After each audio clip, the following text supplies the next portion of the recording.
Leia Healthcare, looking after you always. Proud sponsors of Real Health with Carl Henry.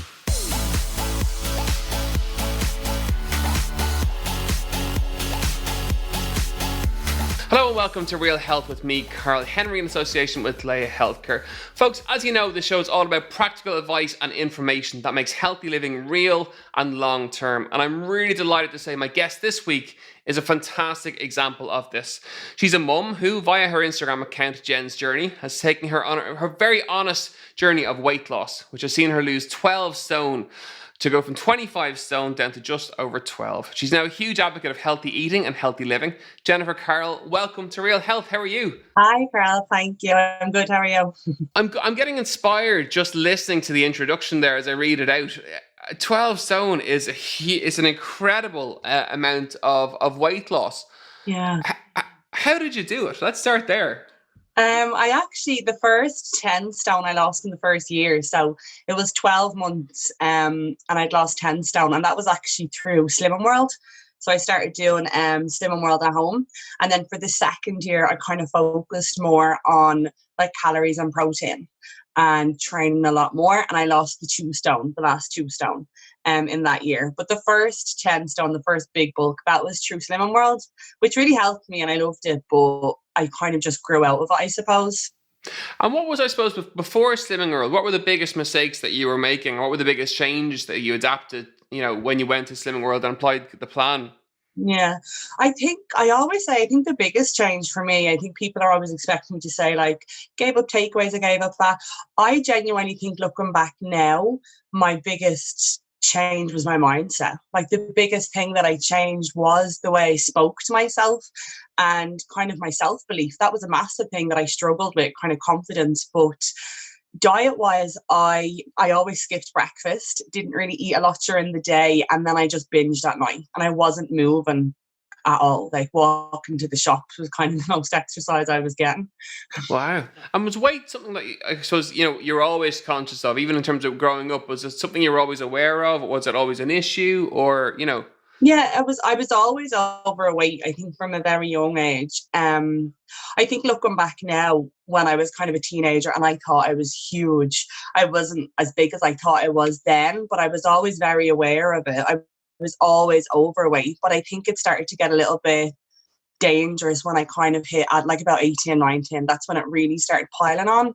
But it makes me sad. It is something that it's always been very relevant in my day-to-day life. And even from a very young child, I was always the fat friend, or I was always the fat child. So I definitely knew I was like different in that way. It stood out and it held me back, I suppose, in a lot. That's kind of, I suppose, my biggest regret. It did hold me back a lot as a child because I was conscious about it.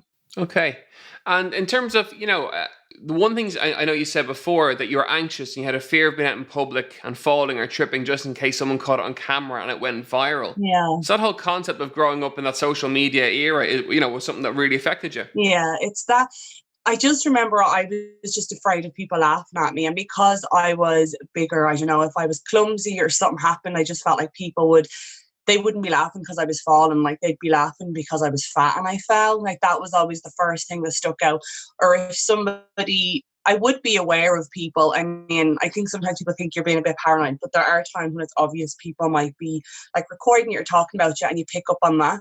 But there were times as well where it was so in my head that I might fall and somebody would laugh and I would instantly get like defensive of me. You're laughing because I'm fat, and they'd be like, "Oh no, I'm laughing because you fell." Like, and it's funny, but like in my head, it was always like. And I think on social media as well, social media became really big just as I was hitting my late teens, early, especially Facebook, and it was very relevant. And I think it has such an impact on the way we view like how people should look and the way people are. And I think that had a massive effect on my confidence as well, because it would hold me back from kind of sharing a lot on social media, which is funny because now it's ironic because I share everything on social media. Well, I was just going to ask you that question. So At what point did you decide that you would use Instagram as a platform to get healthier or to inspire other people? And that's grown exponentially. Like, I followed you for a long time. I've seen that growth. It's been incredible to see. Where did that thought process come from in terms, because you were afraid of social media to a point, Yeah. and then to be brave enough to put your story through Instagram. How did that come about?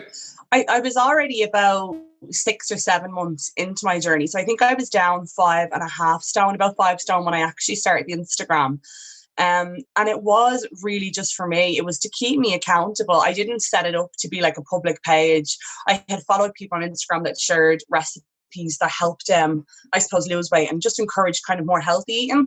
And I loved that idea because it really did help me. So I set the Instagram page up just to keep me accountable. And I remember thinking, if I just share my 3 meals a day and post my 3 meals a day, it will just be something to keep me going. So I set that up and I never planned on coming on. I think when it eventually did go public, it was about 5 months, I think, before I even put a picture of myself, or like I never spoke to the camera. But it was just really helping me with my confidence. I think I'd held back for so long. And then the social media thing came along. And when I was sharing the meals, so many people were reaching out to say, like, it's really helping me and it's great. And I remember just thinking I built connections with people, but nobody knew who I was. So then I just decided I would share everything. And it kind of just grew really quickly. I think people really like watching. They enjoy watching someone when they're having like a successful journey, and they enjoy watching it. And in the beginning, especially, I would share like a lot of, kind of like cheesy quotes or motivational quotes, but they genuinely did help me. And I think like when you can look at a quote and be like, okay, whatever. But like when you really look at the quote or read it and apply it to your life or something in your life, I think that really helps me stay focused. And I could see that was encouraging other people as well. Social media can be like scary at times, but I think for me, like, thank God, it's never been, I haven't really received like a lot of negativity. So it kept me going. And even now, like, I find it really encouraging sometimes, like if I'm having a bad week, like even looking at my old posts or looking at other people's meal, it can be a little bit inspiring to kind of just get back on it and give me new ideas and just keep me a bit more focused, I suppose. And do you find pressure comes with the social media and the size of that Instagram account? Like, do you find that brings pressure? And do you use that Yeah. positively, or do you find that it can be a negative pressure too? Yeah, like it can be negative. Sometimes it can be like a kick in the ass that I need sometimes. But I do think, like, I remember I used to, more so when I was in Slim World, because you get weighed weekly, I would post my loss every week.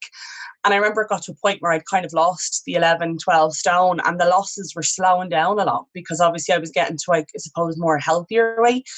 And I remember then people kind of saying like, oh, you're not really posting your weight anymore. And then I felt pressure being like, oh, I need to keep doing this. And then I remember thinking, no, I set the Instagram up for me, for what works for me and what helps me. It did get to a little point where I felt like I was posting stuff or sharing things that I felt like other people needed or wanted to see, but it wasn't benefiting me in any way.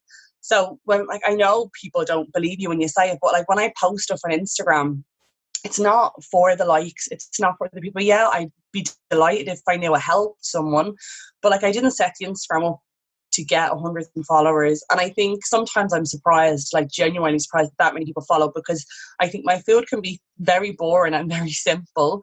It's healthy food, but I think people just enjoy, like I said, the whole process of like seeing someone, I suppose, staying like, and it's not even the motivation. I hate that word. It's not that I'm motivated for 2 years. It hasn't been that at all, but just the consistency and just kind of reminding people that, I don't know, like you can fall off the wagon or have your bad few days, but it's just reminding yourself to be consistent and to get back into a routine. Like I've had a few months now where I feel like on social media, people have been like, you don't really post pictures of your, side by sides or your weight loss, because I just don't feel like it. And people might be like, yeah, but are you gaining weight? And I'm like, well, yeah, I'd say since before Christmas, I have gained close to a stone. But that's not why I'm posting the pictures. It's just because I don't feel like posting the pictures.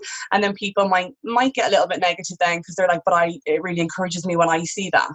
And I'm like, well then, like, post a picture of yourself. And that's what I mean. Like, I'm not doing it for the likes or for other people. Like, I genuinely just do it to keep myself accountable. And it just helps me and encourages me.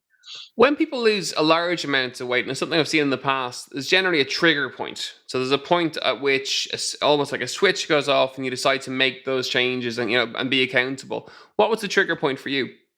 The trigger, so like there was a kind of a big backstory, I suppose, before the start of the weight loss journey. So I'd been in London for 10 years and I'd been trained in acting, and that was my thing. Loved drama. I was in London for a long time, and I was in a relationship and I fell pregnant. The relationship unfortunately went very sour, and there was domestic violence. So that, I think, was the main thing. So once I separated from my partner, my little boy was just after, he was about 1.5, and then we didn't get to move back to Ireland until he was about 2. And I remember it was about 2 weeks before, maybe 3 or 4 weeks actually, about a month before we moved back to Ireland, where I was like, okay, I'd bought a weighing scales. The weighing scales, I wouldn't even tell me my weight because I stood on that and they were like, ever? I'm definitely a big number. And I think the max capacity was like 22 stone.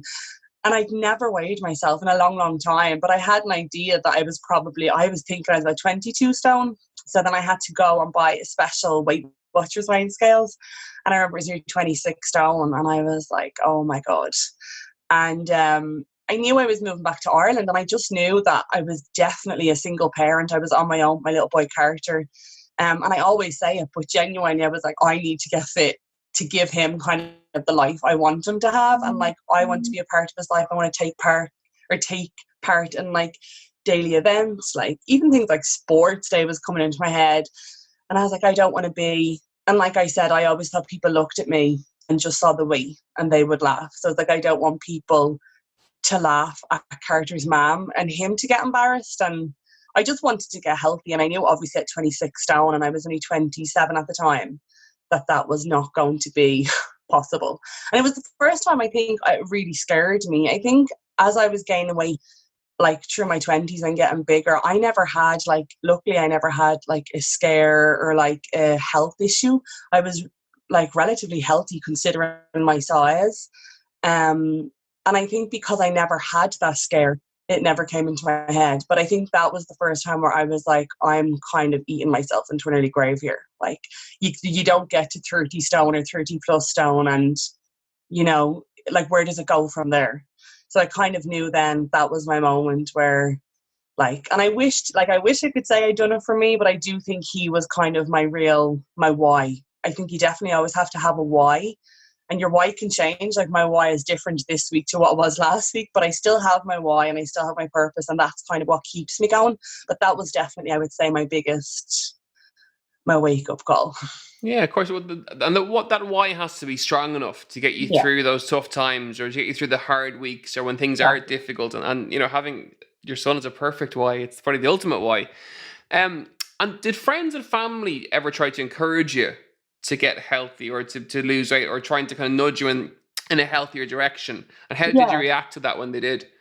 They definitely did. I think like now growing up and being older and even being a mom, I do understand so much like how difficult it was for my parents, because I think I was just angry, and I was obviously angry because of my size, and I was very like I would just be on the attack all the time. So I think it got to a point where mom and dad where they would try like bring it up like in a nice way, and especially because I was in London for 10 years, so every time they came over it was only every couple of months.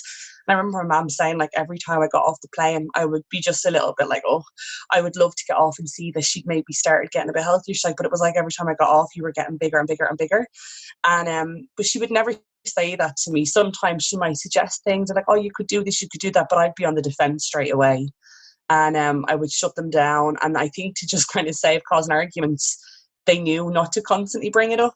But they were always very good about it. My friends as well, I was lucky. I would always, I would be doing a diet every other month, and I would probably be texting them, be like, no, I really think this is the time. Like, it's going to work for me.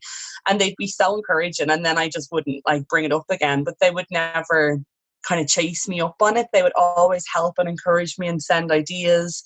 But I think it's that whole thing again where like nobody, no matter how much people say it to you, like you're not going to do it or start it until you want to. And like when I said I'd started it and I failed, your friends, like even though they might be a bit like, oh, it didn't work, they're not really going to care. Do you know what I mean? Like it's not like the only person that cares is yourself. Like every time I started and failed, it was only me that had to kind of live with it or had to like think about it all the time, whereas my friends might be a little bit disappointed, but they loved me. Do you know what I mean? They were going to be there for me no matter what. So if I tried a diet and failed, it didn't bother them. But when I did start and I kind of really was going with it, they were brilliant. Like, they worked live on me, make that I could still, go for meals, or like activities might turn into walking or going to the gym and stuff like that, rather than what we would normally do. And even going out for food, they'd make sure to pick restaurants that they knew I'd have an option in. So like Eddie Rockets was no longer like our number one spot. So having that positive support network was really important, and having them kind of work with you along the way was Yeah. was really important. When you decided to lose weight, the first couple of stone, the big change was food for you. What were the Yeah. big swaps that you made, and what really worked for you in terms of those swaps? I think the biggest swaps were, like, I think people think I always ate a lot of fast food. I think just because when you're that side, you assume that. I genuinely did always cook from scratch, but it was things like I said, having the 3 meals. And I know people always say that having the breakfast, lunch, dinner makes a difference, but it really did. Like, when I had my breakfast, lunch, and dinner, if I was cooking my dinner, I'd be hungry, but hungry enough that I could wait. Whereas if I skipped lunch and breakfast and lunch, and I was cooking my dinner, I'd probably be having bread and butter while I was cooking it. I'd be having toast. I'd be picking at everything as I was cooking. So just having simple things and making small changes, like, rather than like frying things in a lot of oil, I started just using a bit of spray oil. I baked a lot. I was including a lot more vegetables. So like, I always kind of make sure, it's a bit of a slim world hack, but like having at least a third or a half of my plate is veg, and then some protein and a little bit of carbs or whatever else it was. But just making sure I had those 3 meals. Now, for the first few months when I was on Slim World, because my thing is chocolate, that's just my absolute downfall. Like, I could live on chocolate for the rest of my life. I made sure that I had saved up, my calories or my sins or whatever it was at the end of the day to have my chocolate bar. And I'd done that every single day for like, I think 2 or 3 months, and I'd lost 3 or 4 stone. But I think it got to a point where I was like, yeah, I can have the chocolate bar every day and I'm still losing weight, but it's not the healthiest. Do you know what I mean? I don't want to be having, and then I was making substitutes for really low calorie sweet things. So I'd be having a little chocolate bar, a sweet yogurt, a sweet thing, because it fit in the calories, but it was still a lot of sugar and sweeteners. And then I think was when it started changing a little bit, where it was like, I don't want to have it every day. But there's days when I did want it and I would have it, and I'd never let myself, I made a promise that I would never feel guilty about the food, because it's just kind of pointless. Like, I've eaten it, it's gone now. I just won't have it again tomorrow. And just little things like that, but small changes. And then it was when I was 4 stone down when I started personal training. And that, I think, had a massive impact, because I think eating right and then having a trainer, he was brilliant with nutrition as well. So he was helping me with food as well as the working out. And that kind of encouraged me more. And that was, I suppose, when I started moving away a little bit from Slim World and just more into calorie counting and protein. You're listening to Real Health with me, Carl Henry, in association with Leia Healthcare. And let's chat about exercise. What kind of stuff do you like to do? What do you hate to do? When you started into exercise, what were the workouts like? So when I first started, it was personal training. So I started with Shawnee B2B. And I remember when I first started with him, I was like, I have not, I went to a gym one time in London when I was really overweight. I joined it for like a month, and I was again trying to start. And I remember, I think I've told this story before, a man had come up to me just after I got off the treadmill, and he was like, I just want to say, like, you're amazing. You're my motivation today. I think that's brilliant. And he was really sweet and really lovely, but it absolutely broke my heart. I was mortified, and I just was like, I clearly stand out. Like, I clearly look like a joke in this place, and I never went back. And even though he was trying to be so nice, and he probably thought he made my day and encouraged me, I remember it just really hurt me. So I hadn't been back to a gym in a couple of years. And then I thought personal training might be good because it was with my friend. And we only done it, I think, 2 or 3 days a week. And I remember the first day, he literally was like, I just want to see how much you can move. And he asked me to do like a lunge, and I think I just fell on my side. I tried to get down on my knee, and I just literally in slow motion. But the thing is, even though my biggest fear was always being laughed at, I never felt that with Sean. When I fell over, he was like, right, Gran, jump up. He was like, now do this. And he didn't even flinch at the fact that I fell over. I couldn't squat or I couldn't do anything. And that really encouraged me. So we just started really, really small. I remember he'd literally get me to sit on like the bike or go on like a rower machine, and he'd just be like, do it, you can do this. And then slowly, and I do secretly think it's your confidence. I think like there were times where I wasn't pushing myself hard enough because I'd be afraid like I looked ridiculous, I done that. And I think once you change your mindset and you push yourself, you're capable of so much more. And I kind of found that with the gym. I just kept pushing myself. And I think he knew that. I'm sure, like you as a personal trainer, you know when people can go further and when they're just saying no. So we just kept at him. And I eventually, after about, I think, 6-7 months, I started going group training. I was terrified to do the group classes. But I was glad I'd done the PT for the first 6 months. I definitely needed that. And I think my technique was brilliant to go into group training then. And then I just started training 5 days a week. And not because I had to or because he was asking me to, I just wanted to. Every Monday to Friday before Carter wakes up, I go to the gym at 5:45. I do my workout for an hour and I come home. And I just feel so much better. And it kind of gets me going for the day. So I've actually really struggled. We're doing them via Zoom now. But I find it hard. I think it's because I like to go, like the gym is like my sacred place. When I'm at home doing the workouts, like Carter will come down and, you know, jump on my back, or he thinks it's great crack. And in terms of your journey, so weight loss is one thing that's happened over the course of that journey. Just in chatting to you, and we haven't met before, there's a sense of confidence, a sense of happiness that really translates even just by interviewing. I can feel it. That's come as part of this journey as well, in terms of that confidence, the happiness, the component of being really kind of, like optimistic, for want of a better word, has come from this journey. 100%. And that's something I don't think I ever expected. I never had confidence really, I suppose, growing up at all. So getting that kind of bit of confidence has been amazing. And especially, I think, like, just my mental health and my well-being has been the biggest bonus from it. Like, I always thought it was, the number going down on the scales. And obviously that's helped, and like my health. But I think the happiness I've gotten from it, and just the security in myself. And like I said, the last few months, my weight had fluctuated a little bit. And you'd kind of said on it earlier about you have your why, and it always has to be a strong why. And I noticed over Christmas and over New Year, I was kind of like, I feel like I just don't feel as, like, not as strict, but like if I want something, I'll have it. And I was just doing that a lot more. And then I was kind of thinking about it one day, and I was like, I think it's because my why isn't as strong anymore, because I'm happy and I feel content. So that's why it's kind of drifting. And now in the last kind of month, I suppose, with everything on at the moment, I started to feel a bit uncomfortable with myself again. My jeans were getting tighter, and I kind of started to get my why back. Like, I don't want to go back to that. I want to feel great again.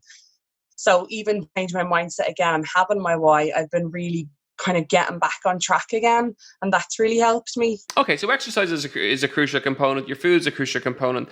Balance, just from chatting to you, is a really important thing in your life too. And not being afraid to have a chocolate bar or whatever. It's very much that 80-20 approach, which has been good most of the time with the odd treat.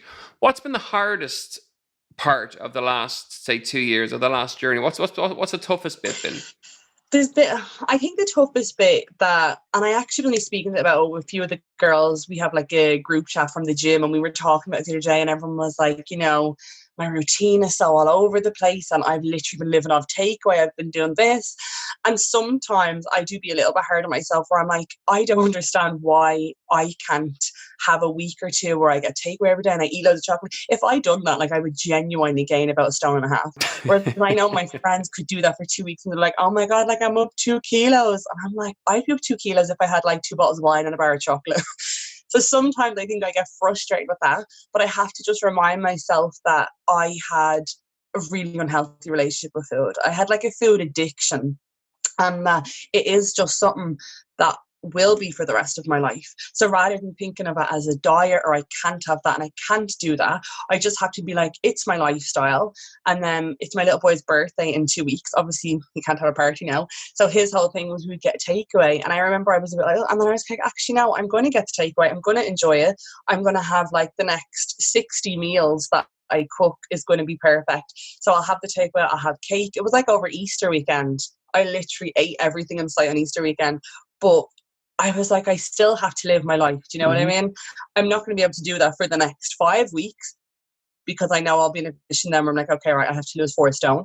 But I know I can have a day or two where I let loose and do it. But the next 7 days or the next 2 weeks, I'm going to be really on plan. But I think apart from that, the biggest challenge, I suppose, I found was something that, although I knew it might come, I hadn't given much thought to it, and it was the excess skin. And I know that's kind of a physical thing, but that was really hard to deal with. So obviously losing 12 stone, which is like a human, basically, another person. The excess skin was really bad. So I had surgery last July on my stomach. I had the skin removed from my stomach, and the difference that made to my confidence, I didn't think it would. And then I was actually scheduled to have my next surgery 2 weeks ago, but obviously it's been postponed, whereas to have the excess skin on my arms and chest done. But that was one thing I suppose I wasn't really prepared for. I mean, I wasn't prepared for financially. It's very expensive. All those surgeries are not cheap. But it got to a point in the last year or two where, so me and my parents, and I was like, I am in a position I didn't think I'd be in, where I have to think of a mortgage for me and Carter or these surgeries. And I opted for the surgery. And this probably makes no sense and sounds stupid, but I genuinely think that was one of the hardest decisions I'd made in the 2 or 3 years, because it impacts all of us, and obviously means for mum and dad, me and Carter probably going to be here for another 2 years. But it was a big decision, and something that I struggled with, I think, with my conscience. I felt very guilty about it, because I was like, I'm a mom, I'm a parent, our needs come first, but I'm kind of putting my needs first.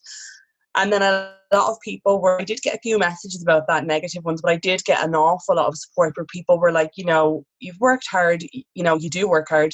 And it's a lot to do with your mental, you know, your well-being, your happiness. And I wasn't happy. Like, you think, you know, you're going to wake up. My dream was to wake up and say I've lost 12 stone. When I first started, I didn't think it would be possible. But I didn't think I'd wake up, lose 12 stone, and kind of look in the mirror and hate what I see and not love. You just kind of expect you're going to be so happy that you've done it, you love it. And I hated what I saw. It's hard to explain, because even though you're so proud of yourself and you want to love yourself, I didn't look how I wanted to look still. And I looked abnormal. It's not just like you look, you know, like when you're big or whatever, you just look big. I looked different. And I think that was a really challenging time where I decided that I was going to take my savings and my money. And like I said, it's a lot of money, and I'd still love to get, after this surgery, I'd love to get my legs done. And then please God, I'll be finished. But I'll be like, it'd probably be kind of in and around 30 to 40,000 euro in total.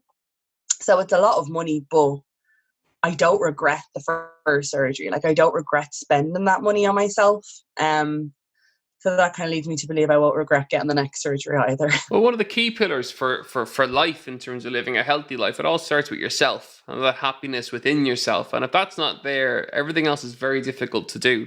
Yeah. Be it mortgages, be it relationships, be it work, be it whatever. Exactly, yeah. And you have to have that pillar of kind of confidence, like a foundation of a house. It's the very same thing. And by choosing to go for the surgery option, you're strengthening that pillar and creating that sense of confidence so you can do all the other stuff. Final question. We always ask people that we have on for tips for our listeners. There's lots from the interview, but if I was to ask you for a top 3 in terms of, for listeners who are looking to get healthier, to stay motivated, what's your ultimate 3 tips that you've lived by? I think one of them would be to start small. So, like, I think there's a lot of things, you know, like I said, my dream was to wake up and say I've lost 12 stone. I think about when I started on day 1 to be like, right, 12 stone, I've lost 2 pounds this week, another 11 stone, whatever to go. That's very overwhelming. And like, it's very hard to kind of get up every day and feel motivated to lose 12 stone. So I think starting small, I had a journal. So I had about 7 journals, but I started with the first one, the first day of my diet, and I wrote down absolutely everything I ate. I wrote down small goals. And I remember, if I go back to my week 1, my first goal that week was to just walk for 15 minutes, 5 days a week, and to drink 3 pints of water every single day. Like, and to someone, that's something they would do, you know, without even thinking. That's just like, even now in my day-to-day life, that happens every day regardless. But at the time it didn't. And I remember just saying, just to start small, just set small goals. Like, you're not always going to be motivated, but you just have to be consistent. So even if I had said, like, I'll have 2 glasses of water, you know, every day for a month, it will eventually become a habit. And all of those little things together were kind of leading me, I suppose, to my ultimate goal. And then I would say the second thing is to not be too hard on yourself. Mm-hmm. Like, it's really easy to say that. And even now I find myself slipping all the time. And even though the weight loss journey over the 2 years was incredibly hard, I do think changing my mindset and getting it to where it is now was the hardest part overall. Like, physically losing the weight was a lot easier than how I kind of speak to myself and changing my mindset. That was the hardest part. And as much as I would love to say I never have food guilt, I still definitely do. But I think it's just catching myself and reminding myself, or like worrying about even when I said Carter mentioned the takeaway, and I was a bit like, oh God, I'm like, what is the point? Like, you're worrying about food. Like, you know what I mean? Eat the food, enjoy the food, and move on. So I think worrying about stuff like that or getting nervous, and it's easy to say because I remember the first year of my weight loss journey, I was incredibly, not strict, but I don't know how I was so motivated, but I didn't kind of say yes to everything. I was literally like, no, I have a plan. I'm on a mission and I'm like smashing my goals. But then I think the second year I was a lot more relaxed and I suppose a bit more happier. So I think just finding that balance and just knowing that if you do have a day or if you have 10 days where you just eat whatever you want in sight, like tomorrow's always a new day. And even if you've like 3 or 4 bad days, there's 90 something meals in the month that you can make a lot better. So just try and not be too hard on yourself. And then I think my third tip would probably be as well, if you can, to have a little, I know not everyone would have, say, Instagram, but even if you have a little WhatsApp group with some friends, and just for that support, and when you need help or you're struggling, just to ask for it. Even if you just have one friend that you can text, just be like, oh, I'm really having a shit day, or I'm really having a hard time, like, can you just chat to me for a little while? And that really does help. And like sometimes other people can see stuff in you that you don't say, or they might be able to remind you of things that you don't realize you've achieved. And kind of hearing that and reminding yourself, I think really does help you get refocused again. And just remembering, like I said, that I always say it, but even if you have one crap day, like genuinely get up tomorrow and it won't be crap. Just make it crap. Just get on with it and just do it. Boom. Fantastic tips. I love it. If people want to follow you, what are your Instagram handles? My Instagram handle is Jens_journey_IE. Fantastic. Jennifer, Carroll, thank you so much for joining us and for all your tips and content and about your whole story. It's epic. Amazing tips, and you're so normal about it. It's fantastic. So fair play to you. Well done.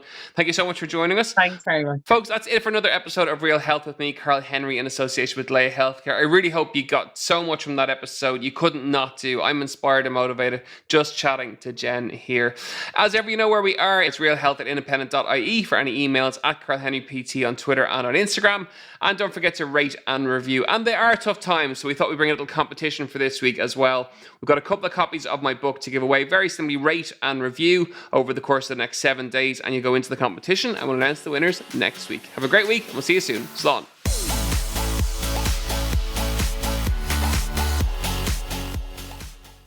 Leia Healthcare, looking after you always. Proud sponsors of Real Health with Carl Henry.